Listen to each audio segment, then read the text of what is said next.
Friends, welcome to my channel teaching lover. हम लाए हैं आप लोगों के लिए करंट अफेयर्स के इम्पॉर्टेंट क्वेश्चंस। तो हम डिस्कस करेंगे 8 सितंबर 2023 के करंट अफेयर्स के बारे में। तो चलिए स्टार्ट करते हैं फ्रेंड्स। 8 सितंबर को आज कौन सा दिवस है? तो 8 सितंबर को अंतर्राष्ट्रीय साक्षरता दिवस मनाया जाता है। और यह अब की बार 2023 में इसका थीम क्या है? तो ट्रांजिशन में दुनिया के लिए साक्षरता को बढ़ावा देना, टिकाऊ और शांतिपूर्ण समाजों की नींव का निर्माण करना। ठीक है, आगे चलेंगे। फर्स्ट क्वेश्चन है, दुनिया के पहले पोर्टेबल अस्पताल आरोग्य मैत्री क्यूब का अनावरण किसने किया है? तो इसका राइट आंसर है सी ऑप्शन, भारत ने दुनिया के पहले पोर्टेबल अस्पताल आरोग्य मैत्री क्यूब का अनावरण किया है, जो कि इस प्रकार है। इसके बारे में जानेंगे। भारत ने दुनिया के पहले पोर्टेबल आपदा अस्पताल का अनावरण किया है। यह एक अभूतपूर्व सुविधा है। यह हवाई मार्ग से ले जाया जा सकता है। इसमें 72 क्यूब्स हैं। यह साधारण प्रयास प्रधानमंत्री नरेंद्र मोदी की महत्वाकांक्षी प्रोजेक्ट भीष्म का मतलब है सहयोग, हित और मैत्री के लिए भारत स्वास्थ्य पहल का एक घटक है, जो फरवरी 2022 में अनावरण किया गया था। और इस परियोजना का आधिकारिक उद्घाटन गुजरात के गांधीनगर में किया गया था। कुछ करंट अफेयर्स देखेंगे। अमेरिका ने मधुमक्खियों के लिए दुनिया के पहले टीके के उपयोग को मंजूरी दी है। दुनिया का पहला 3D रॉकेट श्रीहरिकोटा से लॉन्च होगा, जो कि भारत में है। दुनिया का पहला करंट अफेयर्स है, दुबई की एयरलाइन अमीरात ने दुनिया के पहले रोबोटिक चेक इन सहायक का अनावरण किया है। नेक्स्ट है, कनाडा दुनिया के पहले फोटोनिक आधारित क्वांटम कंप्यूटर का व्यवसायीकरण करेगा। सेवलॉन इंडिया ने सचिन तेंदुलकर को दुनिया का पहला हैंड एम्बेसडर नियुक्त किया है। नेक्स्ट क्वेश्चन है, भारत की पहली सोलर सिटी कौन सी है? तो भारत की पहली सोलर सिटी सांची है। सांची मध्य प्रदेश में है। इसके बारे में जानेंगे। सांची सोलर सिटी सालाना लगभग 13,747 टन कार्बन डाइऑक्साइड का उत्सर्जन को कम करेगा, जो 2 लाख से अधिक वयस्क पेड़ों के बराबर है। इससे सरकार और नागरिकों के ऊर्जा संबंधी खर्चों में सालाना 7 करोड़ रुपए से ज़्यादा की बचत होगी। कुछ करंट अफेयर्स देखेंगे। पीएम नरेंद्र मोदी ने 2070 तक देश के हर राज्य में एक सोलर सिटी विकसित करने का लक्ष्य रखा है। इसके अतिरिक्त सांची में पर्यावरण प्रदूषण को कम करने वाली इको फ्रेंडली सुविधाओं को लागू करके पर्यटन को बढ़ावा देने का प्रयास किया गया है। शहर में बैटरी चालित ई रिक्शा और कूड़ा वाहन भी चलाए जाएंगे। ई वाहन चार्जिंग स्टेशन भी स्थापित किए गए हैं। इम्पॉर्टेंट फैक्ट्स, देश की पहली सोलर सिटी के रूप में मध्य प्रदेश के सांची शहर को स्थापित किया गया है, जिसका उद्घाटन मध्य प्रदेश राज्य के मुख्यमंत्री कौन है? शिवराज सिंह चौहान। इन्होंने इसका उद्घाटन किया है। लेटेस्ट करंट अफेयर्स की रिवीजन करेंगे। कैबिनेट ने किस शहर में यूनिवर्सल पोस्टल यूनियन यूके एक क्षेत्रीय कार्यालय की स्थापना को मंजूरी दी है? तो नई दिल्ली में। भारतीय सेना के सप्त शक्ति कमान ने राजस्थान और किस राज्य में सुदर्शन शक्ति 2023 का अभ्यास किया है? तो पंजाब, राजस्थान और पंजाब राज्य में। Central bank digital currency CBDC central bank digital currency को अपनाने वाला देश का पहला नगर निगम बना है। तो कौन बना है? पटना। हरित बॉन्ड जारी करने वाला देश का पहला शहरी निकाय कौन है? इंदौर, जो कि मध्य प्रदेश में है। भारत का पहला संविधान साक्षर जिला कौन है? कोल्लम। ये कहाँ पे है? केरल में। नेक्स्ट क्वेश्चन है, नैसकॉम का नया चेयरमैन किसे नियुक्त किया गया है? तो इसका राइट आंसर है बी ऑप्शन, राजेश नाम्बियार को, और इन्होंने अनंत महेश्वरी का स्थान लिया है। इसके बारे में जानेंगे। नेस्कॉम, नेस्कॉम का फुल फॉर्म क्या है? तो national association of software and services companies, यह है नेस्कॉम का फुल फॉर्म। यह भारत के प्रौद्योगिकी उद्योग के लिए सर्वोच्च निकाय है। 1988 में एक गैर लाभकारी संगठन के रूप में स्थापित हुआ था। सदस्यता 3000 से अधिक कंपनियों से अधिक है, जिनमें भारतीय और बहुराष्ट्रीय कंपनियां भी शामिल हैं। संस्थापक, इसके संस्थापक कौन है? नंदन नीलेकणी, देवांग मेहता, ये दोनों हैं। राजेश नाम्बियार, राजेश नाम्बियार कॉग्निजेंट इंडिया के अध्यक्ष और प्रबंध निदेशक हैं। पहले वह उपाध्यक्ष थे। वह माइक्रोसॉफ्ट इंडिया के पूर्व अध्यक्ष अनंत महेश्वरी का स्थान लेंगे, मतलब लिया है। देवजानी घोष नेस्कॉम के अध्यक्ष हैं। नेक्स्ट क्वेश्चन है, हाल ही में नौसेना कमांडर सम्मेलन 2023 का दूसरा संस्करण कहाँ शुरू हुआ है? तो इसका राइट आंसर है डी ऑप्शन, दिल्ली में। नौसेना कमांडर सम्मेलन 2023 का दूसरा संस्करण नई दिल्ली में शुरू हुआ है। नौसेना, तो नौसेना दिवस कब मनाया जाता है? 4 दिसंबर को मनाया जाता है। 4 दिसंबर को नौसेना दिवस मनाया जाता है, वर्ल्ड नेवी डे। इसके बारे में जानेंगे। कुछ दिल्ली से संबंधित करंट अफेयर्स देखेंगे। नई दिल्ली में स्थित Nehru memorial museum and library का नाम बदल दिया गया है। अब इसे prime minister museum and library के नाम से जाना जाएगा।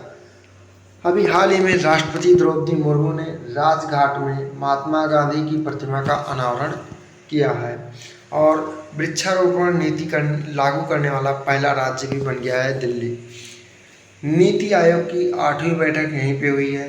जीएसटी परिषद की 50वीं बैठक यहीं पे हुई है। नई संसद भवन का निर्माण दिल्ली में हुआ है। बदले गए नाम, राजपथ का नाम बदलकर कर्तव्य पथ रख दिया गया है, और मुगल गार्डन का नाम बदलकर अमृत उद्यान रख दिया गया है। नेक्स्ट क्वेश्चन है, हाल ही में दुनिया की सबसे ऊंची नटराज प्रतिमा का अनावरण कहाँ किया गया है? तो इसका राइट आंसर है ए ऑप्शन, दिल्ली में। यह दुनिया की सबसे ऊंची नटराज प्रतिमा है, जिसका अनावरण कहाँ पे किया गया है? दिल्ली में किया गया है। इसके बारे में जानेंगे। भारत मंडपम में नटराज की 27 फीट ऊंची प्रतिमा स्थापित की गई है। क्वेश्चन यहाँ से भी बन सकता है कि नटराज की मूर्ति जो है कितने फीट ऊंची है? तो 27 फीट ऊंची है। ये वेरी वेरी इंपॉर्टेंट है, जो नई दिल्ली में G20 शिखर सम्मेलन का स्थल है। प्रतिमा का वजन करीब 20 टन है। यहाँ से भी क्वेश्चन बन सकता है कि ये इसका कितना वजन है? तो यह 20 टन का है, और इसे 7 महीने के रिकॉर्ड समय में बनाया गया है। नटराज की मूर्ति की कीमत लगभग 10 से 12 करोड़ रुपए है।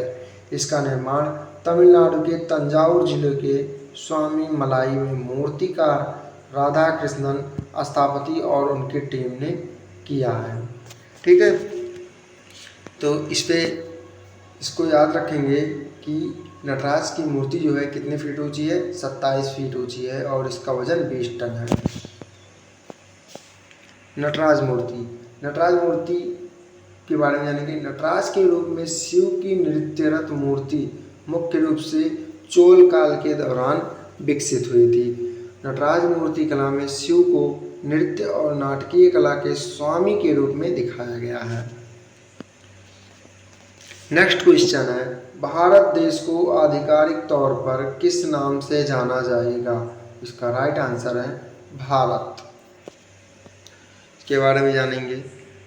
राष्ट्रपति कार्यालय से जारी G20 शिखर सम्मेलन के नियंत्रण में द्रौपदी मुर्मू को प्रेसिडेंट ऑफ इंडिया के बजाय प्रेसिडेंट ऑफ भारत के रूप में वर्णित किया गया है। भारतीय संविधान के अनुच्छेद 1 में कहा गया है कि इंडिया जो कि भारत है राज्यों का एक संघ होगा। इंडिया जो कि भारत है राज्यों का एक संघ होगा। काफ़ी बहस के बाद संविधान सभा ने नाम तय किया था? कुछ सदस्य इंडिया नाम रखना चाहते थे और कुछ भारत रखना चाहते थे। मुगलों ने संपूर्ण सिंधु गंगा के मैदान का वर्णन करने के लिए हिंदुस्तान नाम का इस्तेमाल किया था। हिंदुस्तान नाम का इस्तेमाल किसने किया था? मुगलों ने। भारत और इंडिया शब्द की उत्पत्ति कैसे हुई थी? तो भारत मुख्य रूप से भारत की वैदिक जनजाति के नाम से लिया गया है, जिनका उल्लेख ऋग्वेद में आर्यावर्त के प्रमुख राज्यों में से एक के रूप में किया गया है। और इंडिया नाम मूल रूप से सिंधु नदी के नाम से लिया गया था। नाम बदलकर भारत कैसे किया जा सकता है, ये भी जानना चाहिए। अगर सरकार नाम बदलना चाहती है तो उससे एक संवैधानिक संशोधन विधेयक लाना होगा। इस बिल को लोकसभा और राज्यसभा दोनों में 2/3 बहुमत से पारित होना होगा। राष्ट्रपति के हस्ताक्षर के लिए प्रस्तुत करने से पहले इसे राज्य के विधानमंडलों द्वारा अनुमोदित किया जाना आवश्यक है, तभी राष्ट्रपति के हस्ताक्षर मिल पाएंगे। नेक्स्ट क्वेश्चन है, कौन सा शहर अंतर्राष्ट्रीय एरोस्पेस सम्मेलन का मेजबान है? तो इसका राइट आंसर है ए ऑप्शन, ग्वालियर। ग्वालियर कहाँ पे है? मध्य प्रदेश में। मध्य प्रदेश के सीएम कौन है? शिवराज सिंह चौहान। नागरिक उड्डयन मंत्रालय और भारतीय उद्योग परिसंघ CII द्वारा संयुक्त रूप से मध्य प्रदेश के ग्वालियर में इंटरनेशनल एरोस्पेस कॉन्फ्रेंस का आयोजन किया गया है। तो कहाँ पे किया गया है? ग्वालियर में। यह G20 और B20 प्राथमिकता के तहत एरोस्पेस क्षेत्र में एक G20 पहल है, जो वैश्विक व्यापार और निवेश के लिए समावेशी वैश्विक मूल्य श्रृंखला विकसित करने पर ध्यान केंद्रित करती है। और इसका उद्देश्य क्या है? G20 देशों के बीच व्यापार और निवेश को बढ़ावा देना और मजबूत करना है। आगे चलेंगे। नेक्स्ट क्वेश्चन है, भारत की अध्यक्षता में होने वाले G20 समिट में कितने देशों को गेस्ट कंट्री के रूप में आमंत्रित किया गया है? इसका राइट आंसर है ए ऑप्शन, 9 देशों को गेस्ट कंट्री के रूप में आमंत्रित किया गया है। इसके बारे में जानेंगे 9 के। हर वर्ष G20 शिखर सम्मेलन में सदस्य देशों के अलावा गैर G20 देशों को भी आमंत्रित किया जाता है। भारत ने इस बार अपनी अध्यक्षता के तहत 9 गैर G20 देशों को आमंत्रित किया है। और 9 देशों के नाम जानेंगे। बांग्लादेश, मिस्र, UAE, Netherlands, Mauritius, Nigeria, Oman, Singapore और स्पेन शामिल है। तो ये सभी 9 देश इसमें शामिल हैं। भारत की G20 अध्यक्षता की थीम PM मोदी की विदेश नीति के प्रमुख template one earth one family one future, one earth one family one future के अनुरूप है। G20 शिखर सम्मेलन 9 और 10 सितंबर को नई दिल्ली में आयोजित किया जाएगा। 9 और 10 सितंबर कल ही। G20 यह 19 देशों और यूरोपीय संघ EU का एक अनौपचारिक समूह है, जिसकी स्थापना वर्ष 1999 में अंतर्राष्ट्रीय मुद्रा कोष तथा विश्व बैंक के प्रतिनिधियों के साथ हुई थी। G20 के सदस्य देशों में कौन कौन से देश शामिल हैं उनको जानेंगे। अर्जेंटीना, ऑस्ट्रेलिया, ब्राज़ील, कनाडा, चीन, European union, France, Germany, Bharat, Indonesia, Italy, Japan, Mexico, रूस, सऊदी अरब, दक्षिण अफ्रीका, कोरिया गणराज्य है, तुर्की है, यूनाइटेड किंगडम है और संयुक्त राज्य अमेरिका शामिल है। तो G20 के सदस्य देशों में ये सभी देश शामिल हैं। G20 का कोई अस्थायी मुख्यालय नहीं है और ना ही सचिवालय है। प्रत्येक वर्ष समूह की मेजबानी करने वाले या अध्यक्षता करने वाले देशों के बीच रोटेट होता है। नेक्स्ट क्वेश्चन है, 19वें एशियाई खेलों के लिए भारतीय दल के ऑफिशियल स्पॉन्सर के रूप में किसे नामित किया गया है? तो इसका राइट आंसर है सी ऑप्शन, अमूल।